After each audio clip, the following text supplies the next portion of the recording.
ಈಗ ಸಿಎಂ ಸಿದ್ದರಾಮಯ್ಯ ಮಾತನಾಡ್ತಿದ್ದಾರೆ, ಬನ್ನಿ ನೋಡೋಣ. ಪರಿವರ್ತನಾ ಯಾತ್ರೆ ಸಮಾರೋಪ ಭಾಷಣದಲ್ಲಿ ಭಾಗಿಯಾಗಿ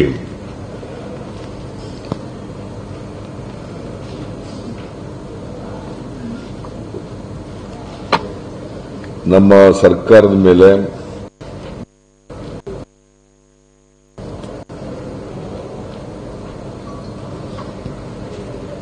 ಸುಳ್ಳಿನ ಕಂತೆಯನ್ನೇ ಬಿಚ್ಚಿಟ್ಟಿದ್ದಾರೆ. ಅವರು ಬರೀ ಸುಳ್ಳುಗಳನ್ನೇ ಹೇಳಿದ್ದಾರೆ. ಬಹುಶಃ ಅವ್ರ ಭಾಷಣ ಈ ಪರಿವರ್ತನೆ ಯಾತ್ರೆ ಅಂತ ಏನ್ ಬಿಜೆಪಿ ಅಧ್ಯಕ್ಷರು ಯಡಿಯೂರಪ್ಪನವರು ಭಾಷಣ ಮಾಡ್ಕೊಂಡು ಬಂದಿದ್ರು, ಅದರ ಪುನರಾವರ್ತನೆ ಅಷ್ಟೇನೆ. ಒಂದು ದೇಶದ ಪ್ರಧಾನಮಂತ್ರಿಯಾಗಿ ಅವರು ನಿನ್ನೆ ಮಾತಾಡಲೇ ಇಲ್ಲ.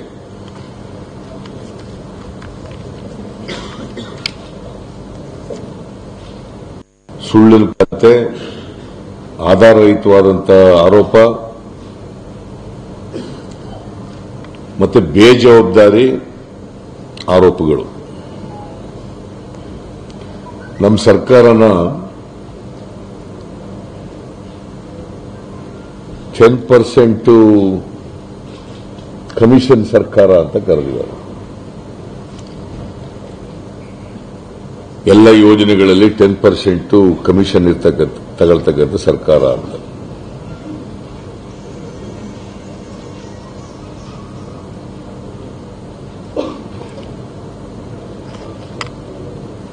ಇದು ಅತ್ಯಂತ ಆಧಾರರಹಿತವಾದಂತಹ ಬೇಜವಾಬ್ದಾರಿ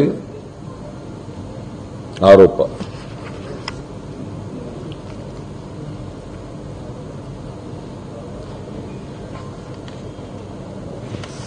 ಪಕ್ಕದಲ್ಲಿ ಯಡಿಯೂರಪ್ಪನವರೇ ಇದ್ದಾರೆ. ಆ ಯಡಿಯೂರಪ್ಪನವ್ರು ಕೇಳಿದ್ರೆ ಅವ್ರ ಕಾಲದಲ್ಲಿ ಏನೇನು ನಡೀತು ಅಂತ ಹೇಳ್ತಿದ್ರು. ಅದನ್ನು ಗೊತ್ತಾಗಿ ತಿಳ್ಕೋಬೇಕಾಗಿತ್ತು. ಅದನ್ನು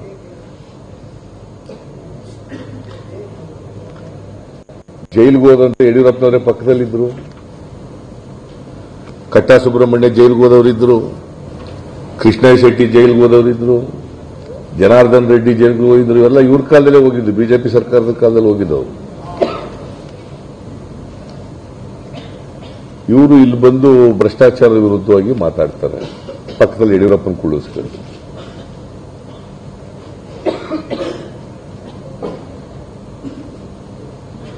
ಇವ್ರ ಕಾಲದಲ್ಲಿ ಮುಖ್ಯಮಂತ್ರಿ ಆಗಿರುವಾಗ ಗುಜರಾತ್ನಲ್ಲಿ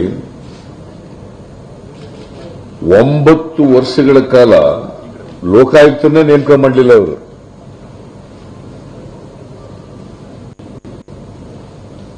ಯಾಕಂದ್ರೆ ಇವ್ರ ಕಾಲದೆಲ್ಲ ಭ್ರಷ್ಟಾಚಾರ ಹೊರಗಡೆ ಬರ್ತದೆ ಅಂತೇಳಿ ಇವ್ರ ಕೈಗಾರಿಕೋದ್ಯಮಿಗಳಿಗೆ ಏನೇನು ಇಲ್ಲಿಗೆಲ್ಲ ಸಹಾಯ ಮಾಡಿದ್ದಾರೆ ಅಂತೆಲ್ಲ ಗೊತ್ತಾಗ್ತದೆ ಅಂತೇಳಿ ಲೋಕಾಯುಕ್ತನೇ ನೇಮಕ ಮಾಡಲಿಲ್ಲ. ಈಗಲೂ ಲೋಕಪಾಲನ್ನು ನೇಮಕ ಮಾಡಿಲ್ಲ ಇವರು ಬಂತವಿಂದ.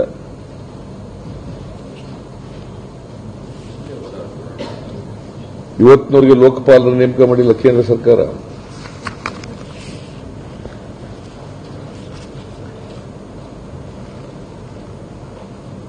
ಯಡಿಯೂರಪ್ಪನವರ ಸರ್ಕಾರ ಮತ್ತೆ 5 ವರ್ಷ ಬಿಜೆಪಿ ಸರ್ಕಾರ ಲೂಟಿ ಹೊಡಿತಕ್ಕಂಥ ಸರ್ಕಾರ ಆಗಿತ್ತು. ಲೂಟಿ ಮಾಡತಕ್ಕಂಥ ಸರ್ಕಾರ ಆಗಿತ್ತು. ಲೂಟಿಕೋರರ ಸರ್ಕಾರ. ಅದು ನಾನು ಆರೋಪ ಮಾಡೋಕ್ಕೋಸ್ಕರ ಈ ಮಾತುಗಳನ್ನು ಆಡ್ತಾ ಇಲ್ಲ. ಅಕ್ರಮ ಗಣಿಗಾರಿಕೆಯಲ್ಲಿ ಸಂಪತ್ತೇ ಲೂಟಿ, ಸಂಪತ್ತು ಎಷ್ಟು ಲೂಟಿ ಆಗಿದೆ ಅಂತೇಳಿ ಲೋಕಾಯುಕ್ತ ಅವರೇ ರಿಪೋರ್ಟ್ ಕೊಟ್ಟಿದ್ರು.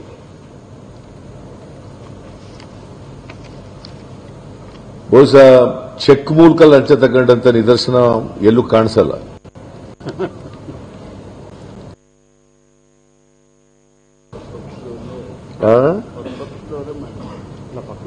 ಅವ್ರ ಪಕ್ಕದಲ್ಲೇ ಪಕ್ಷದವ್ರೆ, ಯಡಿಯೂರಪ್ಪನವ್ರೆ ಜೈಲ್ಗೂ ಹೋಗಿದ್ ಬಂದವ್ರೆ. ಅವ್ರು ಕುಳ್ಳಿಸ್ಕೊಂಡು ನಮ್ಮ ಸರ್ಕಾರದ ಮೇಲೆ ಬೆಟ್ಟು ತೋರಿಸ್ತಾರಲ್ಲ, ಇದು ಅತ್ಯಂತ ಬೇಜವಾಬ್ದಾರಿ ಮತ್ತೆ ರಾಜಕೀಯ ಪ್ರೇರಿತವಾದಂತಹ ಹೇಳಿಕೆ.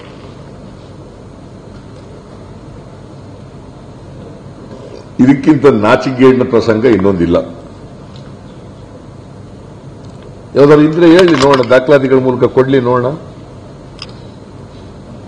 ಯಾವ ಪ್ರಾಜೆಕ್ಟ್ನಲ್ಲಿ ಯಾವ ಸ್ಕೀಮ್ನಲ್ಲಿ ಭ್ರಷ್ಟಾಚಾರ ನಡೆದಿದೆ ಅಂತ ಕೊಡ್ಲಿ ದಾಖಲಾತಿಗಳನ್ನು.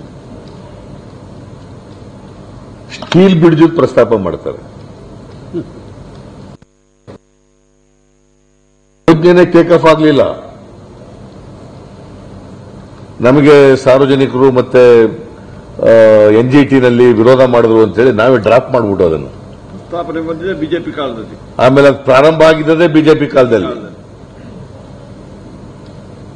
ಒಬ್ಬ ಈ ದೇಶದ 130 ಕೋಟಿ ಜನರ ಪ್ರಧಾನಮಂತ್ರಿಯಾಗಿ ಇಲ್ಲಿ ಯಡಿಯೂರಪ್ಪನವ್ರ ರೀತಿ ಮಾತಾಡೋದಿದೆಯಲ್ಲ, ಯಡಿಯೂರಪ್ಪನವ್ರ ಮಟ್ಟಕ್ಕೆ ಆ ಲೆವೆಲ್ಗೆ ಬಂದು ಇಳಿದು ಮಾತಾಡೋದಿದೆಯಲ್ಲ, ಇದಕ್ಕಿಂತ ನಾಚಿಕೆಗೇಡಿನ ಪ್ರಸಂಗ ಇನ್ನೂ ಸಿಗ್ಲಿಕ್ಕೆ ಸಾಧ್ಯನೇ ಇಲ್ಲ.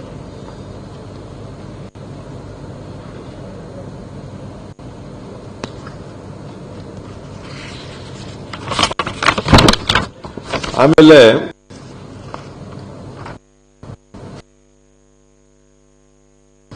ನಮ್ಮ ರಾಜ್ಯ ಇವತ್ತಿಗೂ ಕೂಡ ಐಟಿ-ಬಿಟಿನಲ್ಲಿ ನಂಬರ್ 1 ಇದ್ದೀವಿ ನಾವು. 38% ದೇಶದಲ್ಲಿ ರಫ್ತಾಗ್ತಕ್ಕಂಥದ್ದನ್ನ ಕರ್ನಾಟಕದಿಂದಲೇ ರಫ್ತು ಮಾಡ್ತೀವಿ, both in IT and BT. We are number 1 in silk production in the country.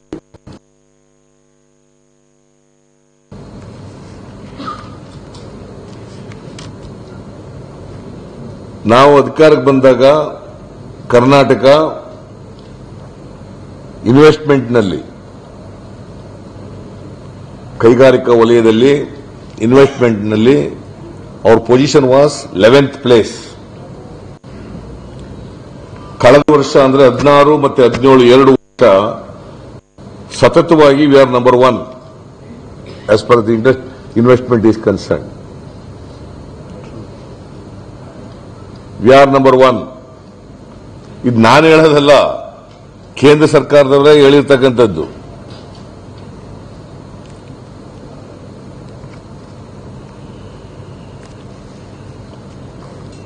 Karnataka ಇಡೀ ದೇಶದಲ್ಲಿ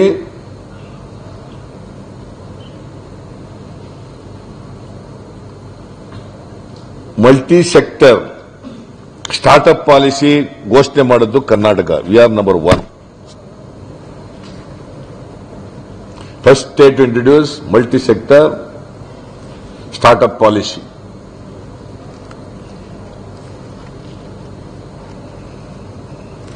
Karnataka is the first state in the country. ಎಪಿಎಂಸಿಗಳಲ್ಲಿ ಆನ್ಲೈನ್ ಮಾರುಕಟ್ಟೆ ವ್ಯವಸ್ಥೆಯನ್ನು ತಂದದ್ದು. Karnataka is the first state. ಇದನ್ನ ಇಡೀ ಬೇರೆ ರಾಜ್ಯಗಳೆಲ್ಲ ಅಳವಡಿಸಿದ್ದಾರೆ. ಇದರಿಂದ ರೈತರ ಆದಾಯ 157 ಎಪಿಎಂಸಿ ಮಾರುಕಟ್ಟೆಗಳಲ್ಲಿ ಇವತ್ತು ಅದನ್ನು ಇಂಟ್ರೊಡ್ಯೂಸ್ ಮಾಡಿದ್ದೀವಿ.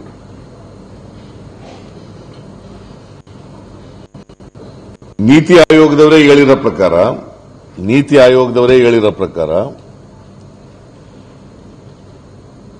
ಈ ಆನ್ಲೈನ್ ಮಾರ್ಕೆಟ್ ವ್ಯವಸ್ಥೆ ತಂದದ್ರಿಂದ ರೈತರ ಆದಾಯ 38% ಹೆಚ್ಚಾಗಿದೆ.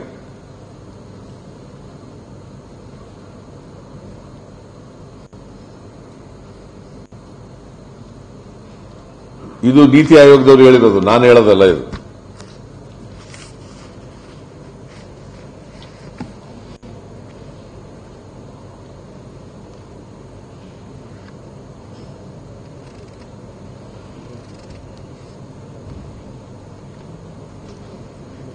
ಆಮೇಲೆ ಪದೇ ಪದೇ ಹೇಳ್ತಾ ಇರ್ತಾರೆ,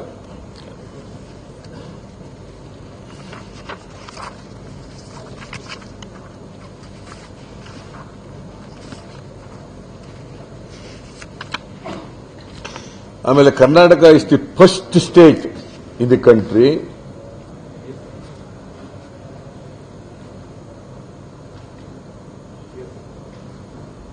electric vehicle and energy storage policy announce ಮಾಡಿದವರು ನಮ್ಮ ರಾಜ್ಯ, ಮೊದಲನೇ ರಾಜ್ಯ ದೇಶದಲ್ಲಿ.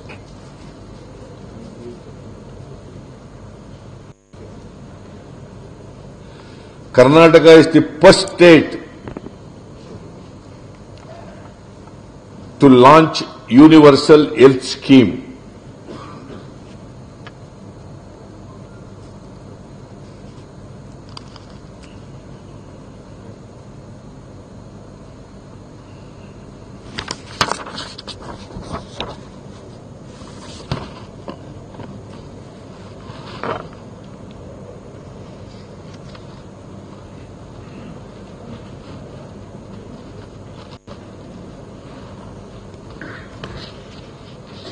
ಸೊ ಸ್ಟಾರ್ಟ್ಅಪ್ ಪಾಲಿಸಿ ಮತ್ತೆ ಇನೋವೇಷನ್ ಪಾಲಿಸಿ ಮೊದಲನೇ ರಾಜ್ಯ ಇಡೀ ದೇಶದಲ್ಲಿ. Karnataka is the hub for innovation and startup policy. Karnataka is the first state to launch intelligent transport system.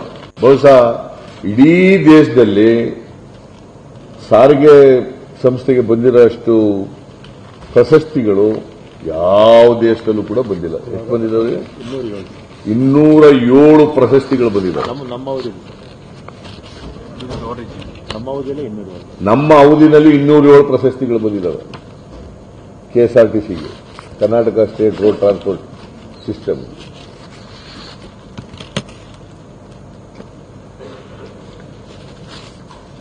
Karnataka is the first state 3 ಲಕ್ಷದವರೆಗೆ ಬಡ್ಡಿ ರಹಿತ ಸಾಲ ಕೊಡ್ತಕ್ಕಂಥ ರಾಜ್ಯ ರೈತರಿಗೆ.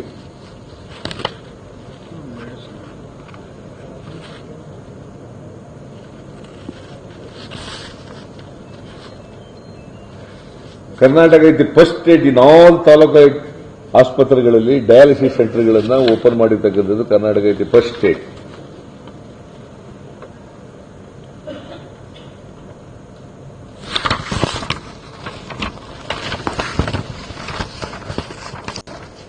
Karnataka is the first state to launch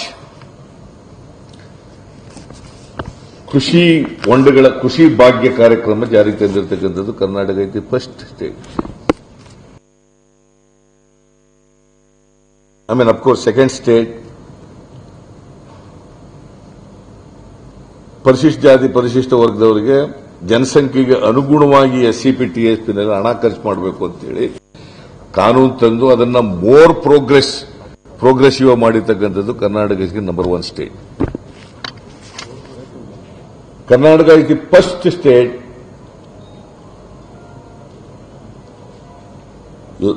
Lambani ತಾಂಡಗಳಲ್ಲಿ ವಾಸ ಮಾಡ್ತಕ್ಕಂಥ ಜನ, ಆಡಿಗಳಲ್ಲಿ ವಾಸ ಮಾಡ್ತಕ್ಕಂಥ ಜನ, ಹಟ್ಟಿಗಳಲ್ಲಿ ವಾಸ ಮಾಡ್ತಕ್ಕಂಥ ಜನರನ್ನ ರೆವಿನ್ಯೂ ಗ್ರಾಮಗಳಾಗಿ ಡಿಕ್ಲೇರ್ ಮಾಡಿ ಅವರಿಗೆ ಹಕ್ಕುಪತ್ರ ಕೊಡಲಿಕ್ಕೆ ಕಾನೂನು ಮಾಡಿರ್ತಕ್ಕಂಥದ್ದು ಕರ್ನಾಟಕ ಇಸ್ ದಿ ಮೊದಲನೇ ರಾಜ್ಯ.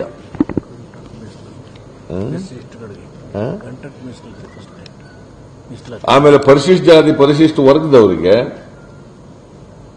ಕಾಂಟ್ರಾಕ್ಟ್ನಲ್ಲಿ ಗುತ್ತಿಗೆನಲ್ಲಿ ಮೀಸಲಾತಿ ತಂದು ಅದಕ್ಕೆ ಕಾನೂನು ಮಾಡಿರ್ತಕ್ಕಂಥದ್ದು Karnataka is the first state in the country.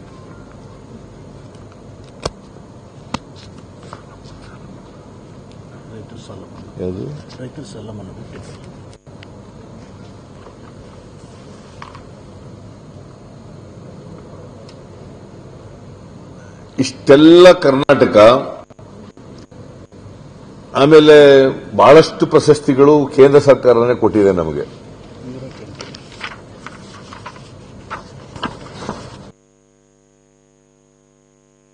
Children ಇಲಾಖೆಯಲ್ಲಿ ಬಹಳಷ್ಟು ಪ್ರಶಸ್ತಿಗಳು ಬಂದಿದ್ದಾವೆ. ಫುಡ್ ಡಿಪಾರ್ಟ್ಮೆಂಟ್ನಲ್ಲಿ ಬಂದಿದೆ. ಆಮೇಲೆ ಡಿಸ್ಟ್ರಿಬ್ಯೂಟೆಡ್ ಜನರೇಷನ್ 3 ತಾಲೂಕಲ್ಲಿ. ಆಮೇಲೆ ವಿಕೇಂದ್ರೀಕೃತ ವಿದ್ಯುತ್ ಯೋಜನೆಗಳ ಸ್ಥಾಪನೆಗೆ 59 ಹಿಂದುಳಿದ ತಾಲೂಕುಗಳಲ್ಲಿ 1150 ಮೆಗಾವ್ಯಾಟ್ ಸೌರಶಕ್ತಿ ಯೋಜನೆಯನ್ನು ಮಾಡಿರ್ತಕ್ಕಂಥದ್ದು. ಮತ್ತೆ ಇಡೀ ದೇಶದಲ್ಲೇ not only in Asia 2000 megawatt ಉತ್ಪಾದನೆ ಮಾಡತಕ್ಕಂಥ ಸೌರಶಕ್ತಿ ಪಾರ್ಕ್ ಅನ್ನು ಸ್ಥಾಪನೆ This is largest largest in the world. ಆಮೇಲೆ ದೇಶದಲ್ಲಿ ಎಲೆಕ್ಟ್ರಿಫಿಕೇಶನ್ ಆಗಿರ್ತಕ್ಕಂಥದ್ದು ಗ್ರಾಮೀಣ ಪ್ರದೇಶದಲ್ಲಿ 88% ಆದ್ರೆ 98%. Karnataka 98% rural electrification.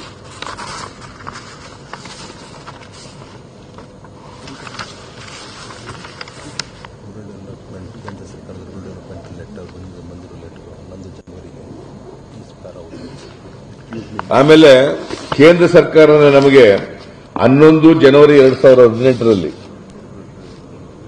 11/8 it gives me immense.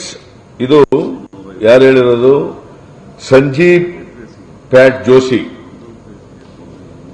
It gives me immense pleasure to inform that Karnataka has been assessed as the top performing state of stating use of IST tools for empowering the panchayats and has been awarded the first prize under category second B, the MOPR.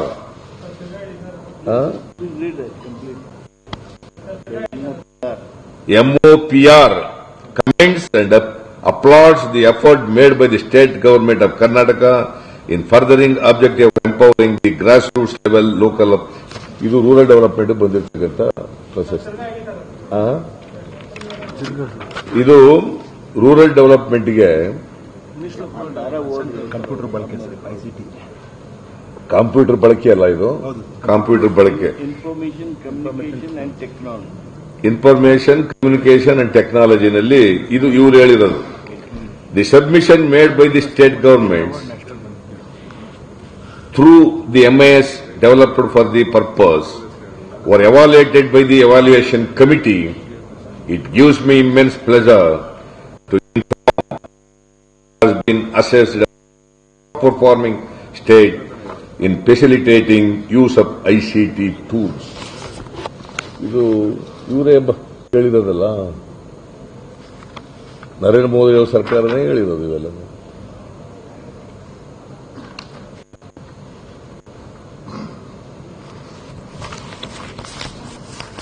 ಆಮೇಲೆ ಇವತ್ತು ನಾವು ಬರಗಾಲ ಇದೆಯಲ್ಲ, ಬರಗಾಲದಲ್ಲಿ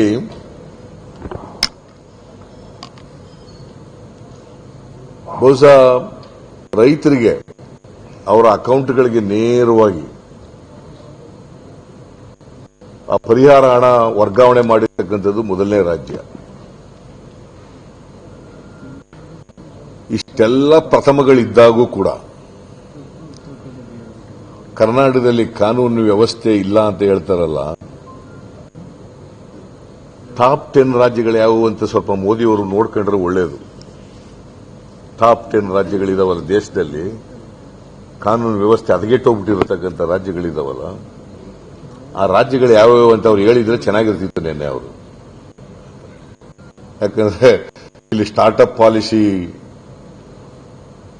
ಕಷ್ಟ ಆಗ್ಬಿಟ್ಟದೆ, ಆದರೆ ಕ್ರೈಮ್ಸ್ಗಳು ಜಾಸ್ತಿ ಆಗ್ಬಿಟ್ಟಿದೆ ಅಂತೆಲ್ಲ ಆ ಥರ ಎಲ್ಲ ಭಾಷಣ ಮಾಡಿದ್ದಾರೆ.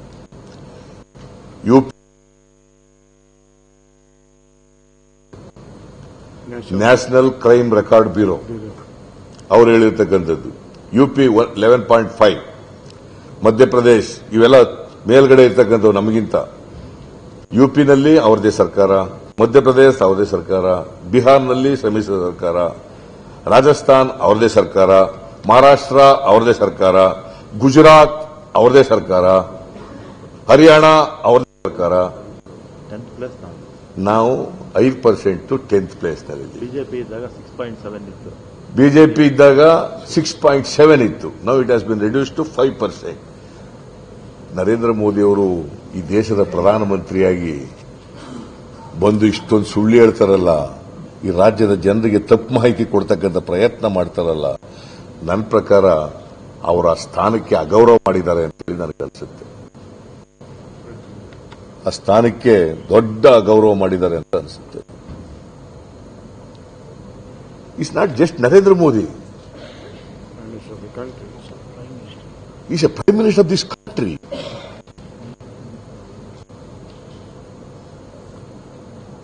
ಕರ್ನಾಟಕ ಲ್ಯಾಂಡ್ ಆರ್ಡರ್ ಹೇಳುವಾಗ ಬೇರೆ ರಾಜ್ಯಗಳು ಹೇಳ್ಬೇಕಾಗಿತ್ತು. ಹಿಂಗೆ ಈ ತರದ ಲಿಸ್ಟ್ ಎಲ್ಲ ಇದೆ.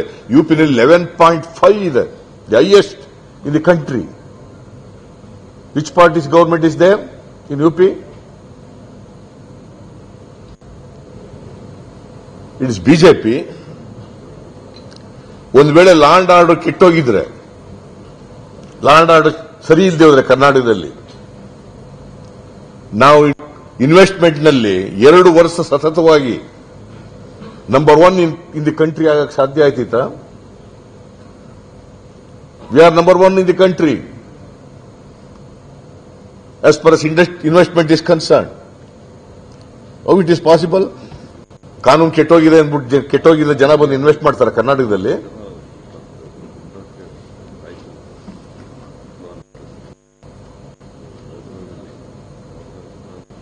ಯಾವ ರಾಜ್ಯದಲ್ಲಿ ಕಾನೂನು ಸುವ್ಯವಸ್ಥೆ ಇರೋದಿಲ್ಲ ಆ ರಾಜ್ಯದಲ್ಲಿ ಇನ್ವೆಸ್ಟ್ಮೆಂಟ್ ಮಾಡಕ್ಕೆ ಯಾರು ಹೋಗೋದಿಲ್ಲ. ಪ್ರವಾಸಿ ದಿವಸಕ್ಕೆ ಯಾಕೆ ಬಂದಿರ್ತೀವಿ? ಗ್ಲೋಬಲ್ ಟೂರಿಸಂ ಡೇ ಆಯ್ತು ಇಲ್ಲಿ. ಇನ್ವೆಸ್ಟ್ಮೆಂಟ್ ಗ್ಲೋಬಲ್ ಇನ್ವೆಸ್ಟರ್ಸ್ ಮೀಟ್ ಆಯಿತು. ಎಲ್ಲ ಕೂಡ ಕರ್ನಾಟಕದವರನ್ನ, ಕರ್ನಾಟಕ ರಾಜ್ಯನ ಲ್ಯಾಂಡ್ ಆರ್ಡರ್ ಬಗ್ಗೆ, ಇನ್ವೆಸ್ಟರ್ಸ್ ಫ್ರೆಂಡ್ಲಿ ಬಗ್ಗೆ,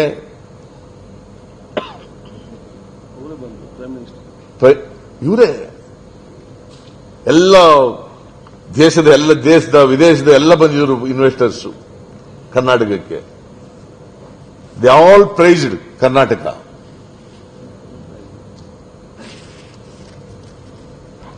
ನರೇಂದ್ರ ಮೋದಿಯವರು ದುರುದ್ದೇಶದಿಂದ ರಾಜಕೀಯ ಕಾರಣಕ್ಕೋಸ್ಕರ ಚುನಾವಣಾ ಗಮನದಲ್ಲಿಟ್ಟುಕೊಂಡು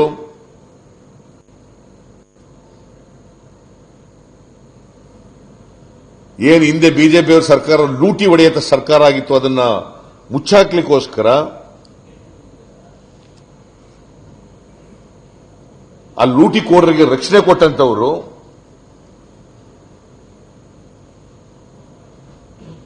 ಇದೇ ಇವ್ರ ಕಾಲದಲ್ಲಿ ಗೋಧ್ರಾ ಇದರಲ್ಲಿ ಎಷ್ಟು ಜನ ಸತ್ತರು? ಅವರೇ chief minister. How many people have died? ಸುಟ್ಟೋಗ್ಬಿಟ್ರು. 2,000 ಜನ ಸತ್ರು. ಹರಿಯಾಣದಲ್ಲಿ ಇವತ್ತು ಅಲ್ಲಿದೆಯಾ ಕಾನೂನು? ಇದೆಯಾ? ಡೆಲ್ಲಿ ಪಕ್ಕದಲ್ಲೇ ಇದೆ.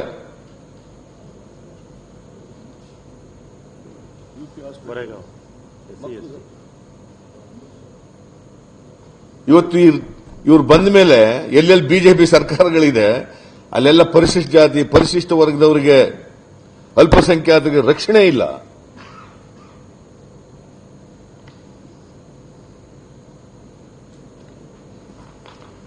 ಇದೇ ಇವ್ರ ಜೊತೆ ಇರ್ತಕ್ಕಂಥ ಇವ್ರ ಪಕ್ಷದ ಅಧ್ಯಕ್ಷರು ಇವ್ರ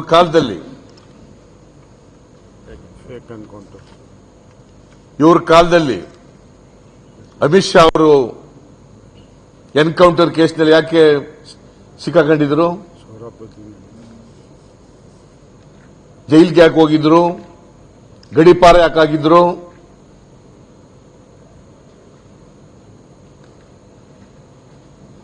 ಇದೆಲ್ಲ ಮರೆತುಬಿಟ್ಟಿದಾರ ದೇಶದ ಜನ. ಇವ್ರ ಪಕ್ಷದ ಅಧ್ಯಕ್ಷರು, ರಾಷ್ಟ್ರೀಯ ಅಧ್ಯಕ್ಷರು, was involved in the murder case. He is the president of the BJP.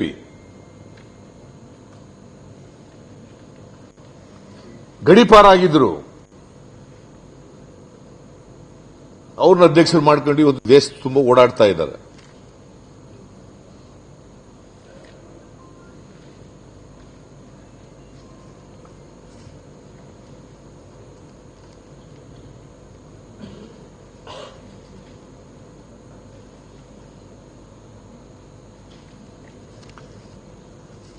ಅವರು ಸುಳ್ಳು ಹೇಳೋದ್ರ ಮೂಲಕ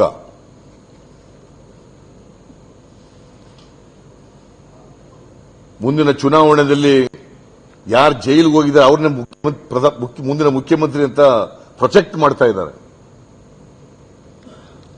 ಲೂಟಿ ಹೊಡೆದವ್ರನ್ನ, ಜೈಲಿಗೆ ಹೋದವ್ರನ್ನ.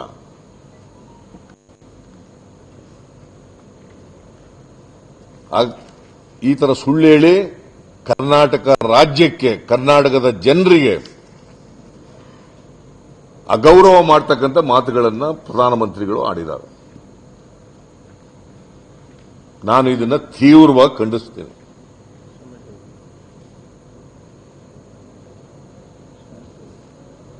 ಅವರು ಪ್ರಧಾನಮಂತ್ರಿ ತರ ಮಾತಾಡಬೇಕಾಗಿತ್ತು. ನಾವೆಲ್ಲ ನಿರೀಕ್ಷೆ ಮಾಡಿದ್ವಿ.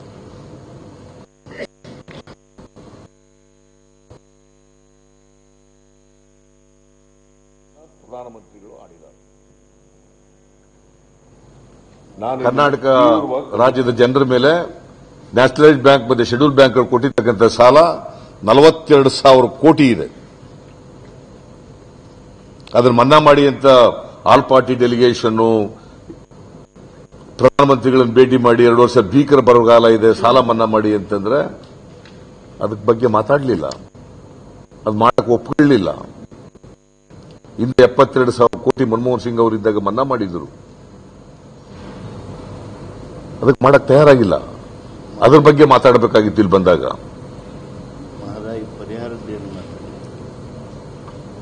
ಅದೇ ಉದ್ಯಮಿಗಳಿಂದ 6 ಲಕ್ಷ ಕೋಟಿ ರೂಪಾಯಿ ಮನ್ನಾ ಮಾಡಿದ್ದಾರೆ, ನಾನ್ ಪರ್ಫಾರ್ಮಿಂಗ್ ಅಸೆಟ್ ಅಂತ ಹೇಳಿ. 6 ಲಕ್ಷ ಕೋಟಿ. ಅದು ರೈತರ ಸಾಲ ಮನ್ನಾ ಮಾಡಲಿಕ್ಕೆ ರೈತರ ಬಗ್ಗೆ ಮಾತಾಡಲಿಲ್ಲ. ಮಹದಾಯಿ ಕಳೆದ 2 ವರ್ಷಕ್ಕೂ ಹೆಚ್ಚು ಕಾಲ ಹೋರಾಟ ಮಾಡ್ತಾ ಇದ್ದಾರೆ. ಪ್ರಧಾನಮಂತ್ರಿಗಳು ಇಂಟರ್ವ್ಯೂನ್ ಆಗಲಿ ಅಂತ ಒತ್ತಾಯ ಮಾಡ್ತಾರೆ, ಚಳವಳಿ ಮಾಡ್ತಾರೆ. ಅದು ಕುಡಿಯ ನೀರಿಗೆ ಹುಬ್ಬಳ್ಳಿ, ಧಾರವಾಡ ಆ ಭಾಗ ತಾಲೂಕು ಕೇಂದ್ರಗಳು ಮತ್ತೆ ಎನ್ ರೂಟ್ ವಿಲೇಜ್ಗಳಿಗೆ ಕುಡಿಯ ನೀರು ಇಲ್ಲ ಅಂತೇಳಿ ಆ ಭಾಗದವರು ಕುಡಿಯ ನೀರು ಕೊಡ್ರಿ, ಕರ್ನಾಟಕದಲ್ಲಿ 45 ಟಿಎಂಸಿ ನೀರು ಉತ್ಪಾದನೆ ಆಗ್ತದೆ, 7.56 ಟಿಎಂಸಿ ನೀರು ಕೊಡ್ರಿ ಅಂತ ಹೇಳಿ ಇವರು ಗೋವಾದವರು ವಿರೋಧ ಮಾಡ್ತಾ ಇದ್ದಾರೆ. ಇವರದೇ ತನ್ನ ಪಕ್ಷದ ಮುಖ್ಯಮಂತ್ರಿಗಳಿದ್ದಾರೆ ಮಹಾರಾಷ್ಟ್ರದಲ್ಲಿ ಮತ್ತು ಗೋವಾದಲ್ಲಿ. ಇವರು ಇಂಟರ್ವ್ಯೂನ್ ಮಾಡಿ ಅಂತ ರೈತರು ಒತ್ತಾಯ ಮಾಡ್ತಾರೆ. ಅದ್ರ ಬಗ್ಗೆ ಇಲ್ಲಿ ಪ್ರಸ್ತಾಪ ಮಾಡಲಿಲ್ಲ. ಬಂದು ರೈತರ ನಿರೀಕ್ಷೆ ಇಟ್ಕೊಂಡಿದ್ರು, ಸಾಲ ಮನ್ನಾ ಮಾಡ್ತಾರೆ, ಮಹದಾಯಿ ಬಗ್ಗೆ ಮಾತಾಡ್ತಾರೆ. ಮಹದಾಯಿ ನಾನು ಇಂಟರ್ವ್ಯೂನ್ ಮಾಡ್ತೀನಿ ಅಂತ ಹೇಳ್ತಾರೆ ಅಂತಕ್ಕಂಥ ನಿರೀಕ್ಷೆ ಇತ್ತು. ಅವನೇನು ಮಾಡಲಿಲ್ಲ.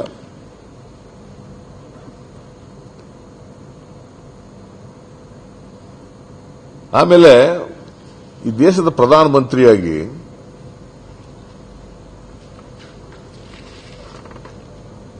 ಸಂವಿಧಾನದಲ್ಲಿ ಕೇಂದ್ರ ಸರ್ಕಾರಕ್ಕೆ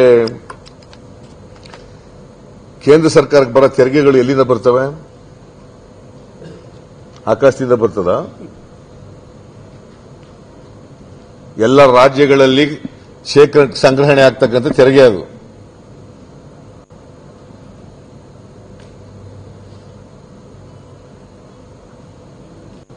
income tax, service tax, corporate tax, excise duty ನಮ್ಮ ರಾಜ್ಯಗಳಲ್ಲಿ. ಅದಕ್ಕೋಸ್ಕರನೇ ಸಂವಿಧಾನದಲ್ಲಿ ಫೈನಾನ್ಸ್ ಕಮಿಷನ್ ಆಗಬೇಕು, ಅವರು ಶಿಫಾರಸು ಮಾಡಬೇಕು. ಅದರ ಪ್ರಕಾರ ಕೇಂದ್ರ ಸರ್ಕಾರಕ್ಕೆ ಹೋಗ್ತಕ್ಕಂಥ ತೆರಿಗೆಗಳಲ್ಲಿ ರಾಜ್ಯಕ್ಕೆ, ಕೇಂದ್ರಕ್ಕೆ ಎಷ್ಟಿರಬೇಕು ಅಂತೇಳಿ ತೀರ್ಮಾನ ಮಾಡಬೇಕು ಅಂತ ಸಂವಿಧಾನ ಹೇಳ್ತದೆ.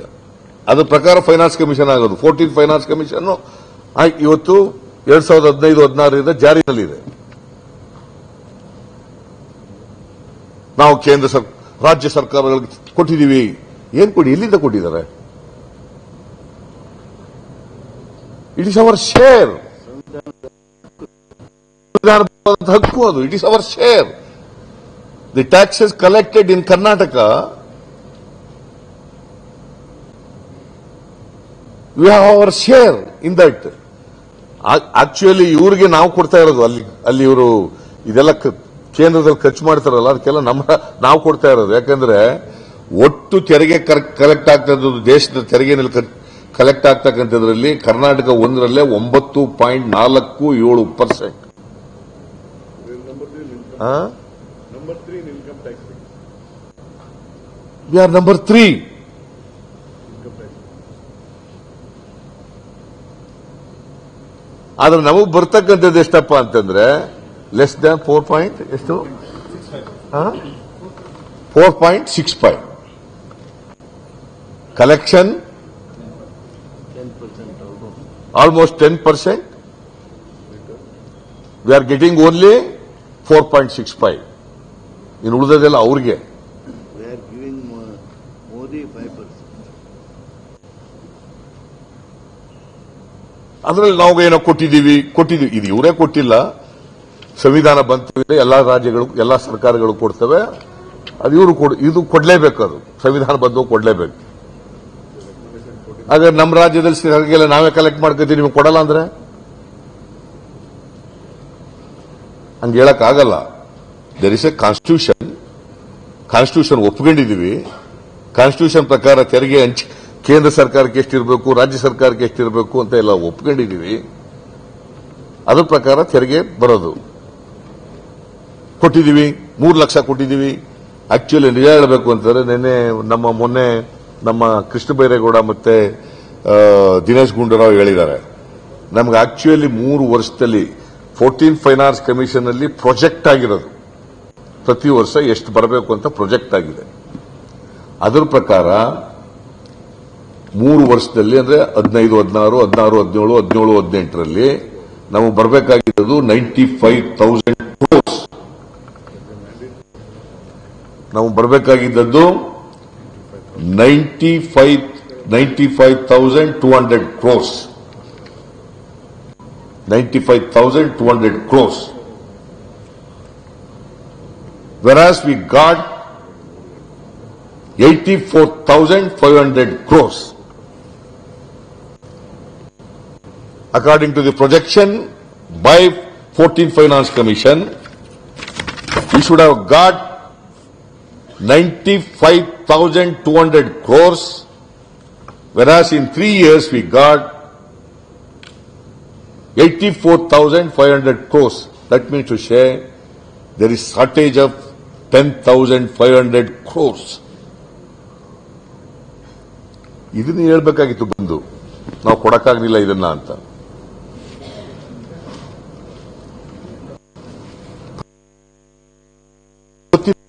ಇವ್ರಿಗೂ ಗೊತ್ತಿಲ್ಲ. ಹಾಗಾದ್ರೆ ಸಂವಿಧಾನ ಯಾಕಿರೋದು?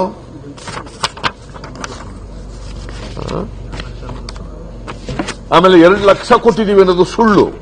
ಇವ್ರು ಬಂದ ಮೇಲೆ as a matter of fact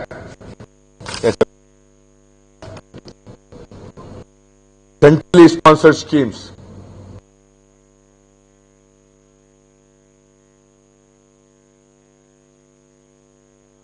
sharing ಇತ್ತು.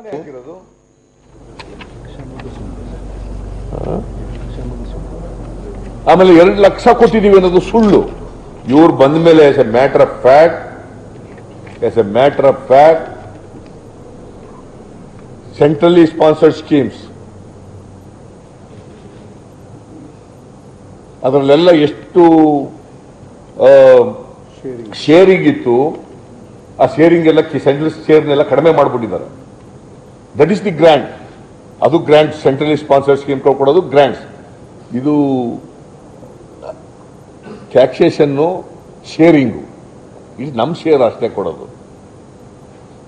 ಸೆಂಟ್ರಲ್ ಟ್ಯಾಕ್ಸಸ್ ನಮ್ಮ ಶೇರು, ಅದು ಸೆಂಟ್ರಲಿ ಸ್ಪಾನ್ಸರ್ಡ್ ಸ್ಕೀಮ್ಸ್ಗೆ grants. They must know the state share in the central taxes and the grants given by government of India. They should not confuse the people.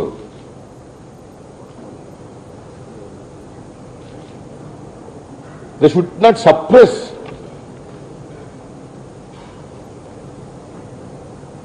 the mandates of the Constitution.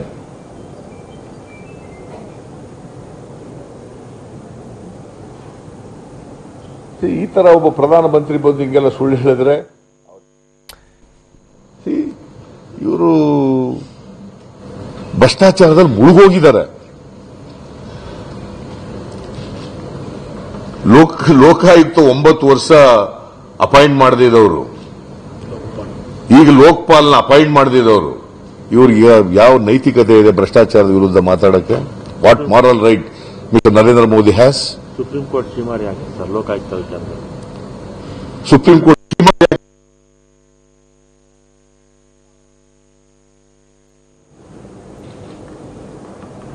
Lokayukta 9 ವರ್ಷ appoint ಮಾಡದಿದ್ದವರು, ಈಗ ಲೋಕಪಾಲ್ನ appoint ಮಾಡದಿದ್ದವರು, ಇವ್ರಿಗೆ ಯಾವ ನೈತಿಕತೆ ಇದೆ ಭ್ರಷ್ಟಾಚಾರದ ವಿರುದ್ಧ ಮಾತಾಡಕ್ಕೆ? What moral right mister Narendra Modi has? Supreme court ಶ್ರೀಮಾರಿ ಯಾಕೆ ಸರ್ ಲೋಕಾಯುಕ್ತ ವಿಚಾರದಲ್ಲಿ? ಸುಪ್ರೀಂ ಕೋರ್ಟ್ ಚೀಮಾರಿ ಹಾಕಿದೆ ಅವರಿಗೆ, ಲೋಕಾಯುಕ್ತ ಮಾಡಲಿಲ್ಲ ಅಂತೇಳಿ.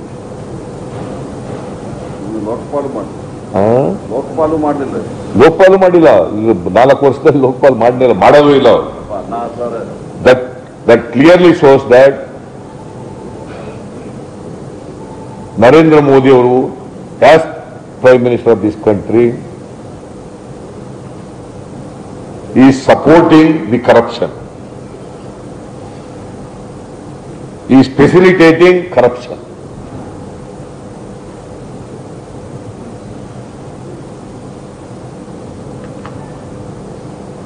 ಅವ್ರು ಏನೇ ಹೇಳಿದ್ರು ಕೂಡ ಕರ್ನಾಟಕದಲ್ಲಿ ಇಲ್ಲಿ ಬಂದು ಅವ್ರಿಗೇನು ಇಶ್ಯೂಸ್ ಇಲ್ಲ ಹೇಳಕ್ಕೆ. ನಾನು ಹೇಳಲಿ, ನಾನು ಐ ಡೋಂಟ್ ಮೈಂಡ್.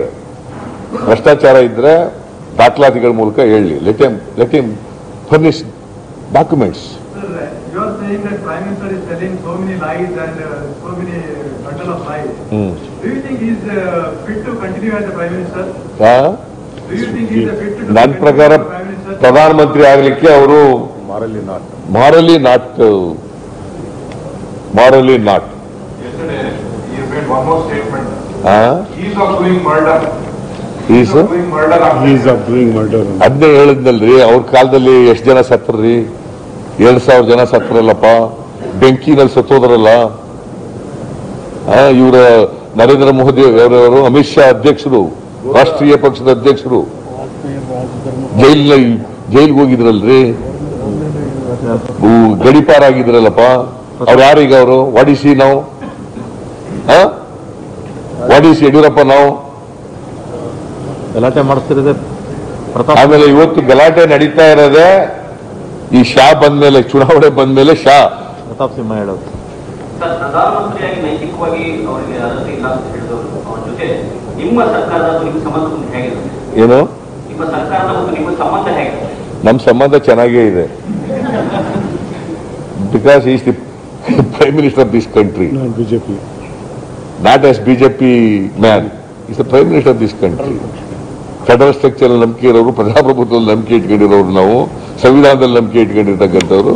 ನಮ್ಮ ಸಂಬಂಧ ಚೆನ್ನಾಗಿರ್ತದೆ ವೈಯಕ್ತಿಕ, no problem. But as prime minister of this country he should not have spoken like this. Sir, on the Mahadai issue, farmers are angry. Will you be again trying to meet the Prime Minister?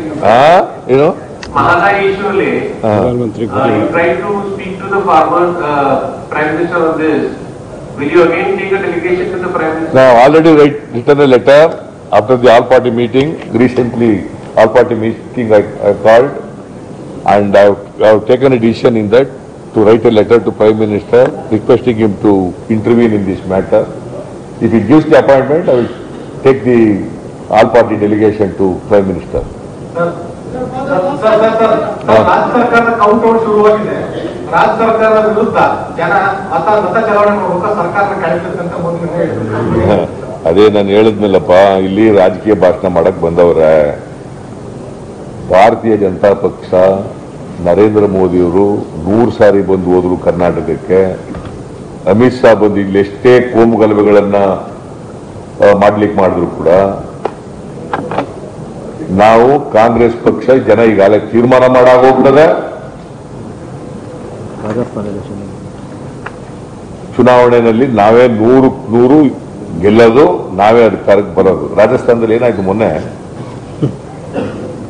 Vasundhara Raje Scindia 2 Lok Sabha, 1 assembly ಮತ್ತೆ 17 assembly ಸೆಗ್ಮೆಂಟ್ಗಳಲ್ಲೂ ಕೂಡ Congress leading ಅವ್ರದೇ ಇರೋದು. ಅದರಿಂದ count down ಶುರುವಾಗಿರೋದು Narendra Modi ಅವರಿಗೆ. Count down ಶುರುವಾಗಿರೋದು Narendra Modi ಅವರಿಗೆ. ಈಗ social ಮೀಡಿಯಾದಲ್ಲಿ federal ವ್ಯವಸ್ಥೆಯನ್ನ ಇಳಿಸುವುದಕ್ಕೆ ಅಶಕ್ತ ಮಾಡುವಂತ ಕ್ರಮ. ನಿನ್ನೆ ನಿಮ್ಮ ಐಟಿ ಸೆಲ್ ಅವರು ದಿವ್ಯಸ್ ಬಂದಾಗ ರಮ್ಯಾ ಅವರು ಪ್ರಧಾನಮಂತ್ರಿ ರಾಜ್ಯ ಹೊಡೆದಿದ್ದಾರೆ ಮಾತಾಡ್ತಿದ್ದಾರೆ. ಅವ್ರಿಗೆ ಕೇಳ್ಬೇಕು ನೀವು. ಅದು ನನ್ ಪ್ಲೀಸ್ ನನ್ ಕೇಳ್ಬೇಡಿ ನೋಡಿ. ನನಗ್ ಗೊತ್ತಿಲ್ಲ ಅದು ಹೇಳಿದಾರೆ ಇಲ್ಲೋ ಗೊತ್ತಿಲ್ಲ. ಇಲ್ಲ ನಾನು ನೋಡಿ ವೈಯಕ್ತಿಕವಾಗಿ ಯಾರನ್ನು ಕೂಡ ತೇಜೋವಧೆ ಮಾಡ್ತಕ್ಕಂಥದ್ದು ಸರಿ ಇಲ್ಲ. ನಾನು ನೋಡಿಲ್ಲ, ಮಾಡಿದಾರೋ ಇಲ್ಲೋ ಗೊತ್ತಿಲ್ಲ. ಅದು ಜನರಲ್ ಆಗಿ ನಾನು ಹೇಳ್ತಾ ಇದ್ದೀನಿ. ನಾನು ಈಗ ನರೇಂದ್ರ ಮೋದಿ ಅವ್ರ ಬಗ್ಗೆ ವೈಯಕ್ತಿಕವಾಗಿ ಅವ್ರಿಗೆ ಬಗ್ಗೆ ಅಗೌರವವಾಗಿ ಮಾತಾಡಕ್ ಹೋಗಲ್ಲ. ಈಗ you are in federal structure, you accepted the constitution, you have to run the government in accordance with the provisions of the constitution. You can't go against the constitution. We are not BJP to go against the constitution. Huh? One person, Mr. Siddaramaiah is talking against the Prime Minister for kind of the speeches he gave.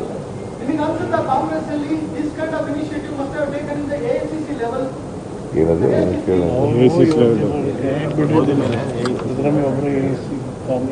ಇಲ್ಲ ನೋಡಪ್ಪ,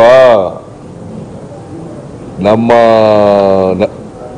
ಈಗ ಕಾಂಗ್ರೆಸ್ಸು ಮತ್ತೆ ಅಧಿಕಾರಕ್ಕೆ ಬರಲಿಕ್ಕೆ ದೇಶದಲ್ಲಿ ಎಲ್ಲ ಸಿದ್ಧತೆ ನಡೀತಾ ಇದೆ.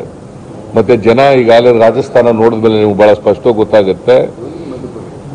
ಮಧ್ಯಪ್ರದೇಶ, ರಾಜಸ್ಥಾನ ಎಲ್ಲ ಕಡೆ ಈಗಿರ್ತಕ್ಕಂಥದ್ದು ಅವ್ರ ಕೌಂಟ್ ಡೌನ್ ಶುರುವಾಗಿದೆ.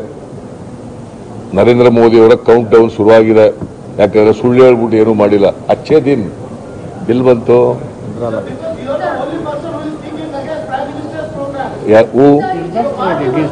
ಪಾರ್ಟಿ ಪ್ರೆಸಿಡೆಂಟ್ ನೆನ್ನೆ ತಾನೇ ಮಾತಾಡಿದಾರಲ್ರಿ.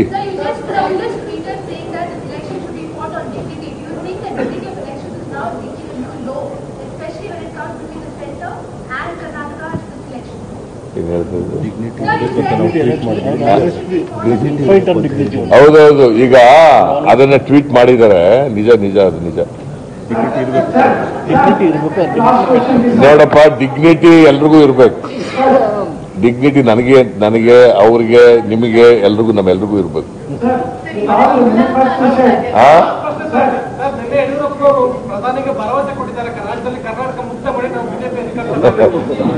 ಈ ಜೈಲಿಗೆ ಹೋದವ್ರು ಜನ ನಂಬ್ತಾರೆ ಎಂದು ಯಾರಾದ್ರೂ? ಅದು ಯಡಿಯೂರಪ್ಪನವರ ಭ್ರಮೆ. Thank you.